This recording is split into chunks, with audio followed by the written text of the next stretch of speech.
কুষ্টিয়ায় নির্মিত হচ্ছে আধুনিক স্টেডিয়াম। এটি হবে খুলনা বিভাগের সবচেয়ে বড় স্টেডিয়াম। কুষ্টিয়া ঝিনাইদহ মহাসড়কের পাশে অবস্থিত এই স্টেডিয়াম দেশের জেলা পর্যায়ের বড় স্টেডিয়ামগুলোর মধ্যে একটি।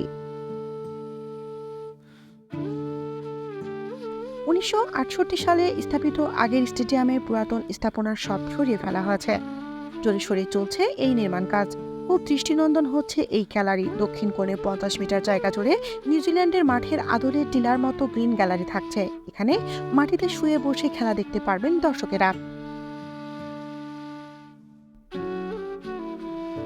এর গ্রাউন্ড হচ্ছে 3টি লেয়ারের। মাঝের 6 ফুট বালির লেয়ার অল্প সময়ে পানি শোষণ করতে পারবে। ক্রিকেটের পিচ বাদ রেখে স্টেডিয়ামটির ফুটবল গ্রাউন্ড হিসেবেও ব্যবহার করা যাবে।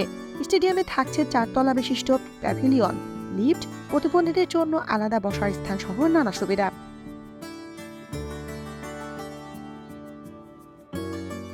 আধুনিক সুযোগ সুবিধা সম্বলিত এই স্টেডিয়ামটি নির্মাণ শেষ হলে দীর্ঘদিনের ঝিমিয়ে পড়া কুষ্টিয়া জেলা ক্রীড়াঙ্গন আবারও প্রাণ ফিরে পাবে।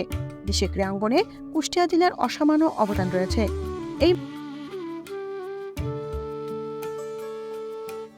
থেকেই উঠে এসেছেন জাতীয় ক্রিকেট দলের সাবেক অধিনায়ক হাবিবুল বাশার সুমন, মোহাম্মদ মিথুন, এনামুল হক, বিজয়দের মতো তারকা সব খেলোয়াড়। ক্রিকেটের পাশাপাশি ফুটবলেও আকরাম আশরাফুলের মতো তারকা খেলোয়াড়দের জন্ম এই কুষ্টিয়া জেলায়।